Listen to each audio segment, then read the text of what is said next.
Good afternoon, everybody. Thank you for joining us for the CAT Phase 2C overview. Please be aware that you have all voluntarily decided to spend an hour of your afternoon talking about CAT with us. I am Dan Zinn. I am the General Counsel of OTC Markets. I am joined by Chris Bach, our Chief Compliance Officer, and Bart Kreslak, our Director of Trading Products. I'm going to go through a few announcements just to make sure we're all on the same page about how this will proceed. Please be aware that everyone is on mute. You should see on the right-hand side of your screen a chat box that allows you to type in questions or comments. If you have questions at any point throughout the presentation, please put them into the chat box. We will be monitoring it. We may get to questions during the flow of the presentation. More likely, we will have an opportunity to answer questions at the end.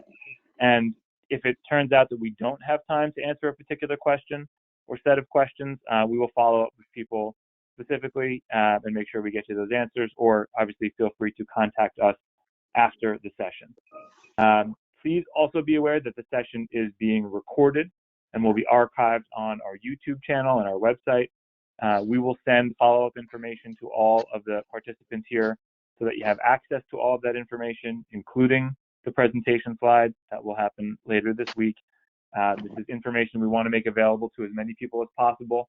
And questions, again, are welcome in that chat box and afterwards, even as you share information with your colleagues. With that, I'm going to turn this over to Chris Bach, who will take you through the presentation. Go ahead, Chris. Great. Thank you, Dan. And thanks very much for, as Dan said, taking the time away from, if you're in New York, a beautiful day to listen to us talk about CAT 2C. Reporting obligations with respect to outbound routes to global OTC or ARCA. We'll try to run through the presentation quickly. Some of this is background material that we hope will be useful in helping your firm better understand what the ultimate obligation we are speaking of this afternoon is going to consist of. But just kind of at a high level, the regulatory background. A lot of the OTC Link negotiated workflows were originally not intended to be within the scope of CAT at all. There's actually no references at all to OTC equities in Rule 613, and originally very little in the CAT NMS plan, originally adopted November 2016. And to the extent that there was OTC equities incorporated into the CAT NMS plan, it was only included kind of on the eve of the original draft of the NMS plan in order to facilitate the retirement of OATs. However, over a couple of years, we became aware that there was additional OTC workflows beyond OATs that would be reportable to CAT in later phases, one being the workflow that we're going to talk about today, an outbound message from OTC Link ATS directed to an ARCA quote, or a quote ARCA displayed on their IDQS. Bart, Dan, anything to add on kind of the regulatory backdrop?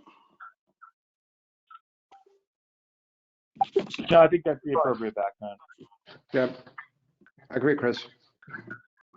Okay, the next slide, again, we're not going to cover this in any detail, but essentially just to level set, ARCA or Global OTC is an IDQS that's owned by NYSE. So there's two IDQSs or interdealer quotation systems available for broker dealers to access liquidity in over-the-counter quotations. OTC Link ATS is a quote-driven model, allowing broker dealers to interact by sending trade messages to bilaterally negotiate trades in a quote displayed on the IDQS. And conversely, ARCA is an order-driven IDQS, like I just mentioned, owned and operated by the New York Stock Exchange. So they are not an industry member.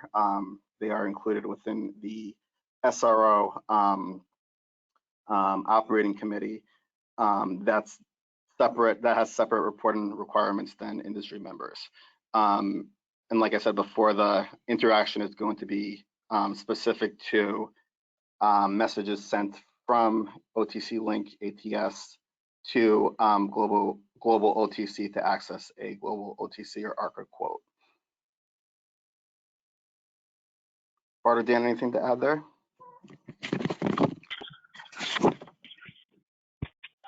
No, look, I would just, we're coming at this presentation from the point of view that everyone here is a subscriber to the system that understands or is at least familiar with how our model works. And so Chris is describing it that way. If there are questions about the differences between the quote-driven model and an order-driven model, you can put them into the chat box. You can come back to us later. But with that baseline, I think that's what helps explain what some of these 2C obligations really are. Right. Okay, great. So at a high level, I just want to run through generally what the requirement is for 2C, specific to trade negotiations within OTC Link ATS scenarios. I should mention that our conversation today is focused on outbound trade messages from OTC Link ATS. This does not include the ECN. The ECN is an order-driven model. There's no changes associated with the ECN that are expected or required in phase 2C. So generally speaking, again, like we mentioned before, the SROs made a decision kind of on the eve of the original CAT go live date originally scheduled for April 2020. It was deferred, but the requirement that we're going to speak about in a couple of minutes was ultimately deferred to 2C. Again, just to give a little bit of a backdrop, somewhere in the fall of 2019, through industry conversations with regulators, there were some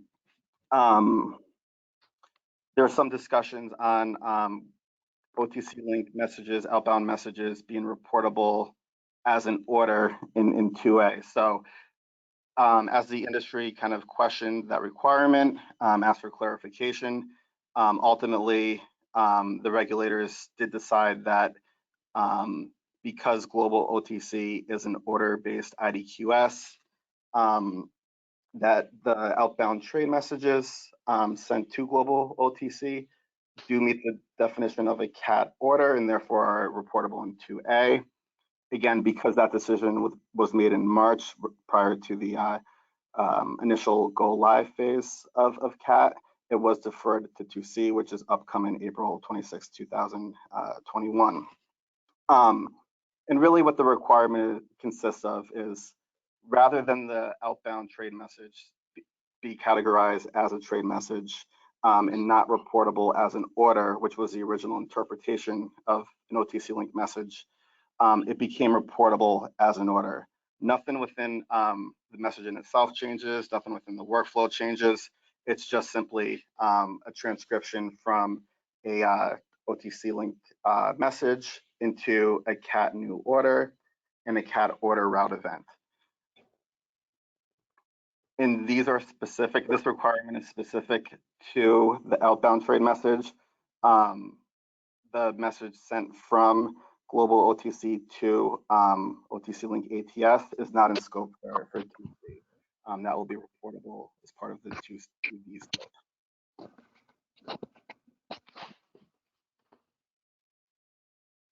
And the last thing I want to mention is these new orders and routes to global OTC are applicable to both executed and unexecuted orders. Today in 2A, only executed orders are reportable to both CAT and OATS. The route to global OTC from OTC Link ATS applies to both orders that were executed on ARCA, as well as those that were not executed on ARCA. Dan, Bart, anything to add there? No, Chris. I think the only one additional part that I want to add on the previous slide is simply that global OTC is, as a result of these changes, of these previous changes, global OTC is not a quoting participant on our platform, and the reason for some of these changes in terms of the routing events being reported is the fact that an outside event or an outside route is being created to access global OTC.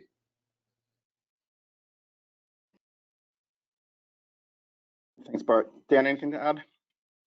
No, I think that's right. I think that, pausing here for questions from the group. I don't see anything coming up in the chat box. I think you're in good shape. Okay, so we'll move on to the actual reporting obligation. So as you can see here, again, it's a relatively simple new order and order route event that maps to any typical order route scenario in non-OTC, non-negotiated platforms such as OTC Link ECN or the NMS flows. So essentially, the requirement for the industry member, OTC Link subscriber, would be to report the new order event. That would include the applicable FDID. We'll talk about FDI in a couple of minutes, but typically the FDID will be at the proprietary omnibus account level, the market maker desk level, or at the trader level.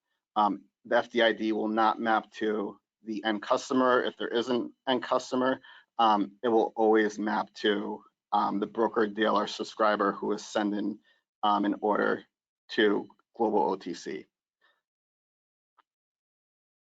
The second element is going to be an order route event. So once the new order is created, the order route will reflect the material elements of the OTC Link message. Again, those material elements are inherent within OTC Link messages as well as the CAT event structure, so they translate relatively well. There are a couple of additional data fields that are not included in an OTC Link message, one being the handle instruction value of J3. The reason why J3 is included as a handle instruction is because OTC Link ATS itself does not have reporting obligations in 2C. So there is a linkage gap between global OTC and OTC Link ATS, or vice versa. So the handle instruction of J3 is there to inform FINRA CAT that they should not be looking for a linkage between the outbound message to, or excuse me, the outbound message from the broker dealer subscriber to OTC Link ATS, and then from OTC Link ATS to global OTC. One other material element that I want to mention is OTC Link, despite the fact that we are not obligated to report in 2C, we will be designated as a destination.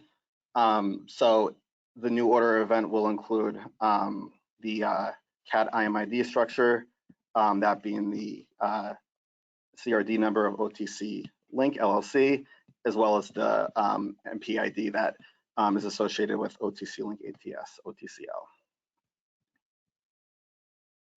And then on the reporting side for global OTC, they're obviously going to report the accepted event in the form of a order accept event, MEOA. And then importantly, they by definition will be the executing party. Trades executed on their platform are reported to the ORF by global OTC. So global OTC will report, excuse me, will report the associated MEOT event. So by definition, whether you access global OTC liquidity via OTC dealer, or whether you access through a vendor or prop OMS, by definition, you will not report the MEOT. And then just kind of a final note on J3. J3 will be retired in December of 2021. Once OTC Link ATS begins reporting the receipt of the message from the broker-dealer subscriber, and then report the outbound messages and order route to global OTC. So just wanted to note that, again, this is a temporary designation that FINRA CAT can build into their logic so that they're not looking for linkage between the broker-dealer, OTC Link, and global OTC. Or Dan, anything to add there? Yeah, Chris, I was just going to say that mostly for the benefit of the folks listening in, that this is really the underpinning of, you know, what's happening behind the scenes and what sort of reporting scope exists here. And Chris is going to go into more detail about, you know, our thoughts and plans for handling it. But this is fairly important for folks to understand, so you have an idea of what the obligations really are. We think we have some you know, good things to talk to you about in terms of how those obligations can be handled. But I did just want to, you know, take that minute to point out that this is what the whole thing is built on. So again, if there are questions, please put them in so we can get to them as quickly as we can. Right. Thanks, Dan. And Dan, to your point, the slide that we're looking at now, I believe slide 7, this is kind of the entirety of the scope of the 2C requirement. So questions on this, whether it's after the call, during the call, or subsequently, you know, please feel free to reach out to us. Okay, Josette, you mind going to the next slide? This is just a pictorial depiction of the workflow we just described. Again, it's essentially depicting OTC Link ATS as a route and destination. You know, our market structure, we would argue that we're probably not, but for CAT purposes, in 2C for, again, the global OTC scenarios, we will be designated as a routing destination. And then ultimately in 2D, the same will apply. But again, just kind of going through the various steps. This will be applicable, as Bart said previously, to broker-dealer OTC Link subscribers who are able to access a global OTC or ARCA quote that OTC Link displays on its IDQS, the ARCA top of book data. If a subscriber hits a quote within OTC Link IDQS, they will be obligated to report in step 2 the new order event that we just described, and then the associated order route event, ultimately directed to global OTC. However, there will be the requirement that the broker-dealer indicate that OTC Link ATS is a destination. And then from there, receipt of that route will be recorded and reported by global OTC as an order accepted event. And then again, in all cases in which an execution occurred, global OTC has the trade reporting obligation, so they therefore will report the MEOT event. And again, just to emphasize, all outbound messages directed to ARCA are in scope, whether or not executed or unexecuted, which is a deviation from the current 2A reporting obligation, as well as the obligation that's well understood in OATS. Bart or Dan, anything you want to add? No, Chris. No, that's great. Thank you. Okay, so what I would call the real reason we want to have this discussion, aside from really trying to walk through the requirements in general, is to discuss the kind of points of access that our subscribers can utilize to access global OTC quotes, because this is going to have a material impact on the reporting of the 2C outbound message to ARCA. So as all of you know, there's really 3 general ways to access liquidity on ARCA or global OTC, one being the OTC dealer GUI, or commonly known as Pink Link. So broker-dealer subscribers do have the ability to hit a quote through the OTC dealer platform. the OTC dealer captures, manages all of the material elements of that message in the form of fixed files. Those are dropped if an execution occurs today. Inherently, we have the kind of organic messaging within our systems. Typically, we don't deliver that to an OMS vendor or broker dealer because we haven't needed to in the past.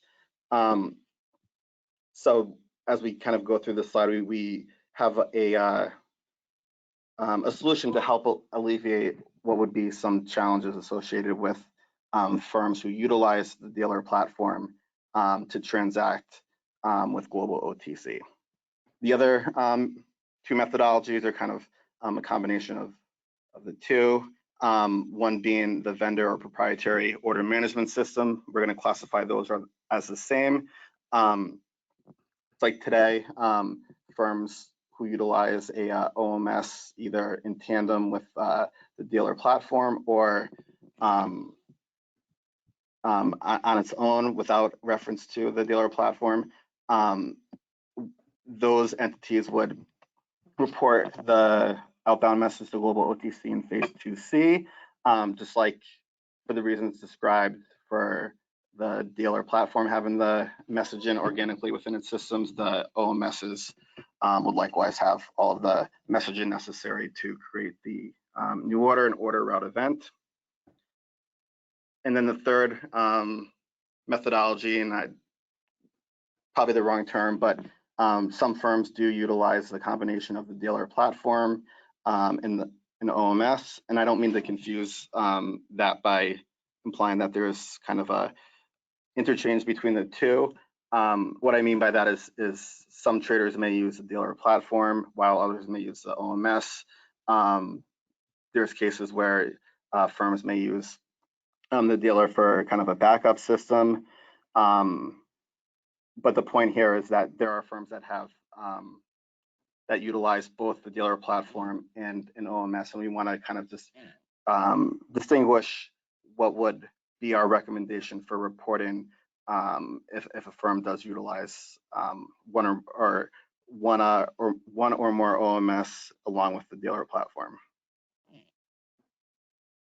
So going into the dealer platform first, or the GUI, subscribers that do access global OTC liquidity through the dealer platform in any capacity, OTC Link will report the new order and order route event for the reasons described previously. We have the fixed messages organically within the system. We can translate that into a CAT new order and CAT order route event and submit that on behalf of our broker dealer subscribers.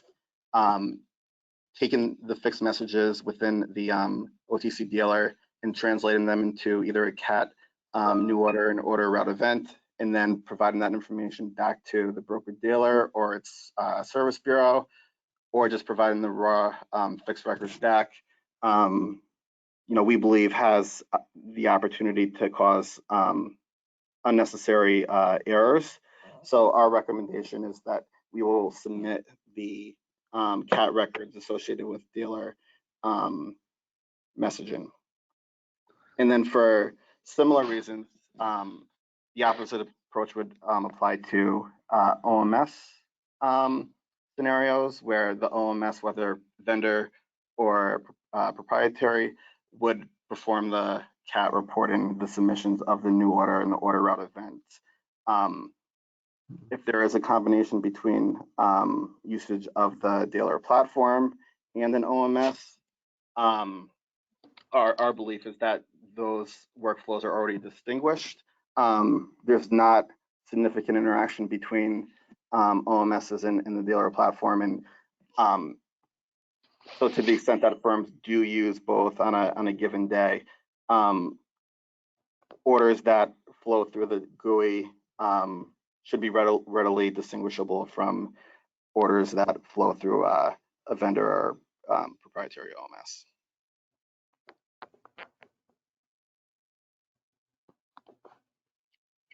Bart, Dan, anything to add there? No, I think you covered it. I think you covered it, Chris. We're on roll. I promise I'll jump in if I have anything going.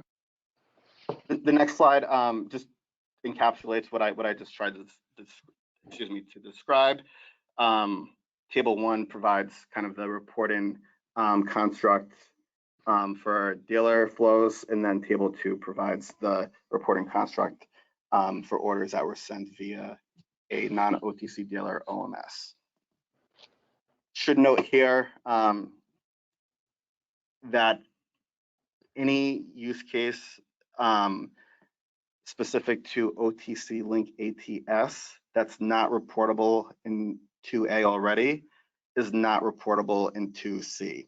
The only 2C requirement is the message sent to global OTC. So messages sent to other broker dealers are not reportable in 2C beyond what's currently reportable today.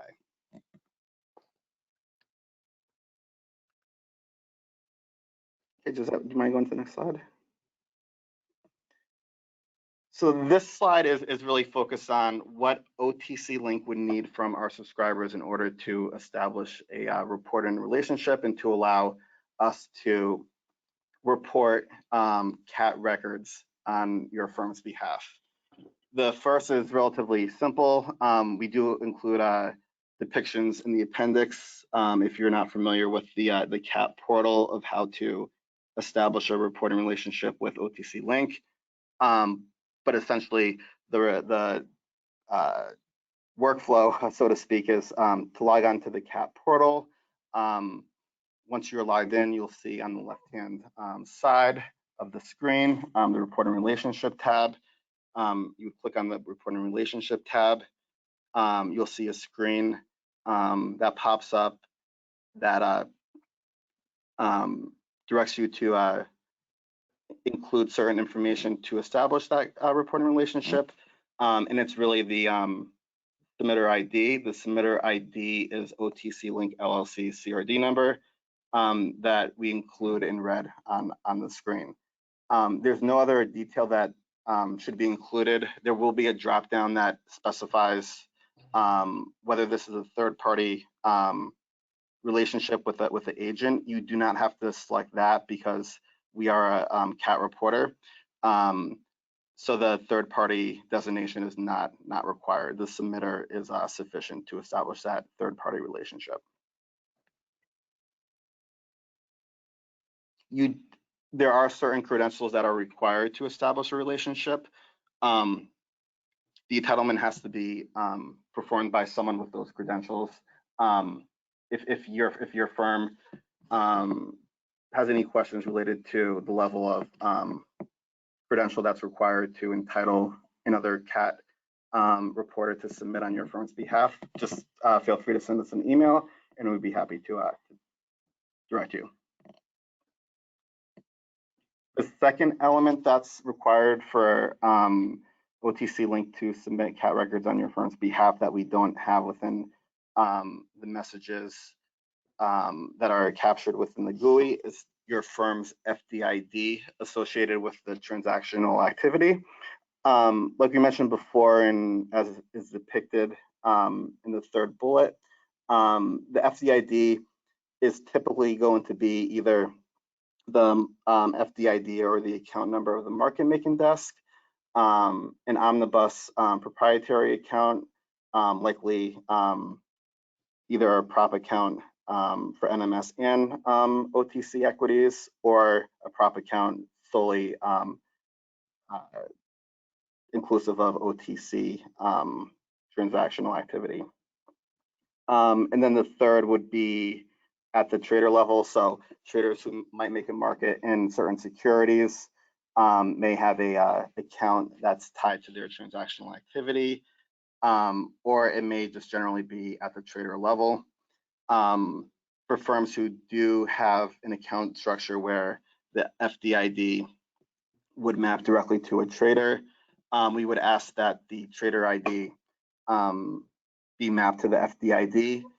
Essentially what we're doing on the back end is we're taking the FDIDs associated with the transactional activity and mapping them to the messages that we receive within our GUI. That's kind of done on the back end, but we do need either the trader ID associated with the FDID, or if it's at the firm level, as is the case in the first two examples, that would naturally map to your firm's FDID. Oh, excuse me, MPID. Bart, Dan, anything to add there? No, Chris. No, this is a good deep dive. This slide just gives some depictions of typical FDID constructs. Typically, what we've seen, what I'm aware of in the industry is at the proprietary account level, which would be the case in all of the scenarios we're talking about today. The account number associated with the account on the back end of the transaction generally maps to the actual FDID. There's no prohibition that firms cannot use the same number or character set as is related to the actual account number on a CAT record. CAT does prevent cases where the firm is transacting on behalf of a customer order.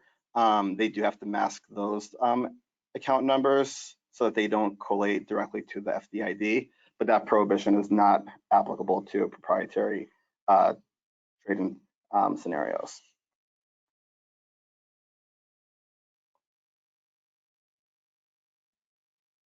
Okay, Josette, do you mind going to the next slide? So we tried to run through this relatively quickly at a high level. The points that we wanted to make to our subscribers is that we do have a solution. We do not want CAT, whether it's 2C or 2D or any other phase of CAT, to impact the transactional or trading activity within our platforms. We do believe that the 2C requirement,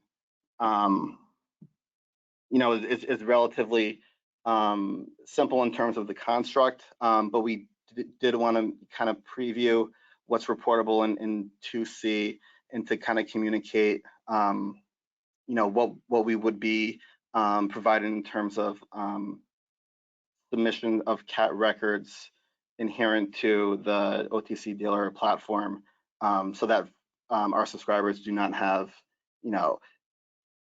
any CAT-related challenges specific to transactions that occur over our ATS. If you have any questions or want to discuss further after this call, please feel free to reach out at any time to myself, Bart, our trading services staff. We'd be happy to discuss any of these requirements in more detail, direct you to how and when to entitle us as a CAT submitter, and then any questions you might have related to FDID. There's really no way to capture the FDID information other than the firm sending OTC Link via email the FDIDs associated with any account that would be in play for transactions within OTC Link ATS. So we would recommend that you would send those FDIDs to my email, chrisbach@otcmarkets.com. Ideally, we would love to have all of our subscribers who do use the dealer platform to provide the FDIDs before April 2nd, just so that we can kind of complete the testing with all of the FDIDs populated within our backend. And just to add to that, you see the link at OTC Markets email address here. If anybody needs an updated list of users, that's the place to reach out as well. I know most of you know that already, but that's going to be a key go-to for getting some of this updated information.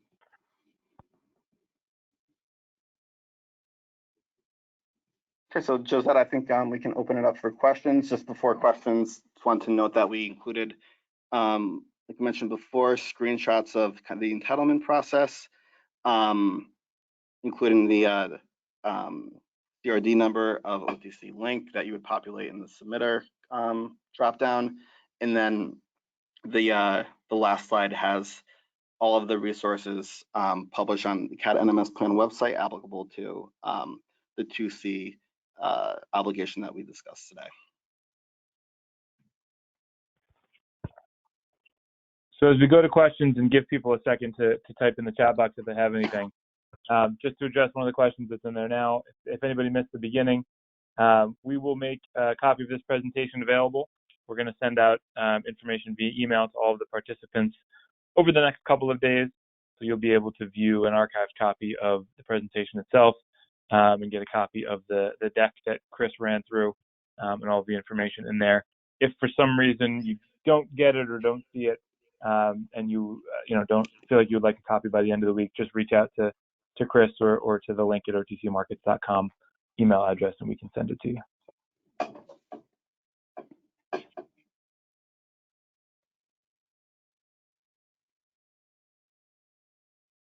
All right, I don't see any other questions. There we go. Dan, that's a question for you. There's a question about whether there are any agreements to sign. Will you be providing us a copy of the files you submit to the CAT on our behalf? So Chris, do you want to address that for a second? Yeah, so we don't expect to perform the corrections on behalf of our subscribers, but we will facilitate the correction process. So our intent is to provide the information needed for your firms to perform those corrections in the form of the messaging that we send that we captured and reported to CAT on your behalf. So we will ensure that our subscribers are not without the information required to perform their corrections. If you have any questions on that specifically, again, feel free to give us a call and we can discuss that in greater detail. There's a question with respect to agreements. Are there any agreements to sign? So as I think Chris noted, this is applicable to subscribers to OTC Link ATS.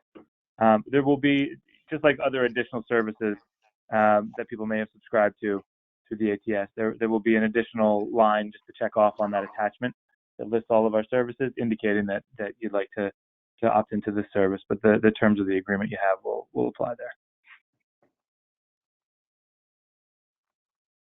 And then I can one take this additional one, question here. Yeah, go ahead. So the question is focused on, in non-ARCA scenarios, does the broker-dealer have the responsibility to report the MEOT event? So these scenarios, or this scenario, singular, that we discussed today, is only applicable to the route to ARCA.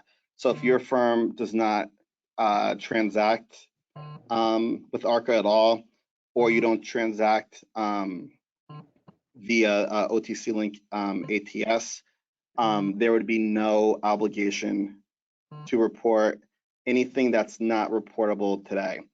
The obligation to report MEOT events is applicable when there's an execution. So for non-global OTC scenarios, executions are reportable to the ORF, obviously, and then the associated MEOT reflecting the ORF record is reportable by the executing party, and those would apply the ORF and trade reporting rules that are applicable in Phase 2A and OATS today.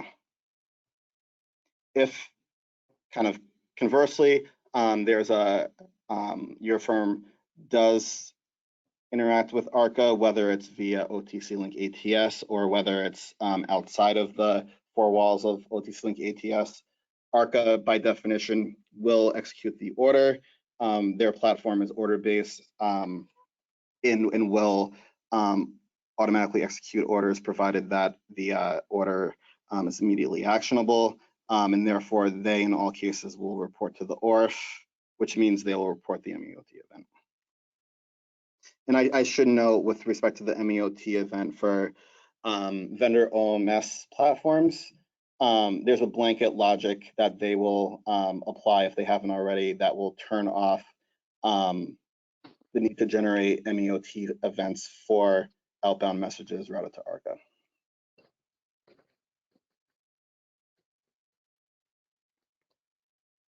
All right, I don't see any additional questions. As we said throughout, every time I say that, we get another question. So there's a very specific question, Chris. I don't know if you can see it in the box.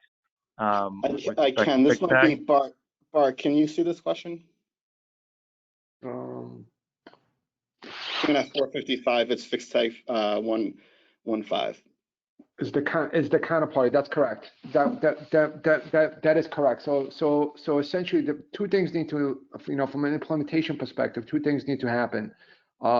Any activity that results in an execution against global OTC, where 115 equals that ARCA, the MEOT or the pair that's being reported today as part of the negotiated flow needs to get suppressed on the MEOT side, right? So essentially, a MENO, which is the new order event, is going to continue to get created as it does today. That's why we need the information for the static data fields. And then MEOR, which is the route record, has to be reported as a pair with that MENO. The MEOT in this case, global OTC in this case, will report an order acceptance events, which is the MEOA, and also MEOT if the route results in an execution.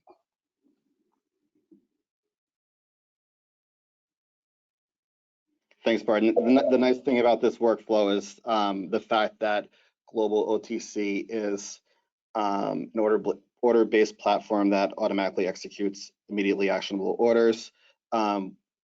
Broker-dealers and/or their OMSs can implement blanket logic that, as Bart just mentioned, turns off any need to create a MEOT record for outbound routes to global OTC.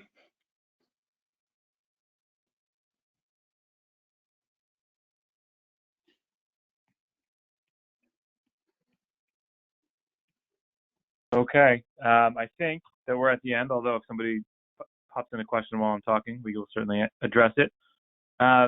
Just again, want to make sure everybody knows to send any questions after the fact to any of the email addresses on the screen, to Chris, Bart, or to the Trading Services general email, and we will answer as quickly as we can. You can also contact us by phone. I think we know many of the participants here, and happy to talk to anybody about this. Thank you all again for joining. Thanks, Chris and Bart, for presenting so nicely, and hope we will speak to you all soon. Take care. Thank you so much.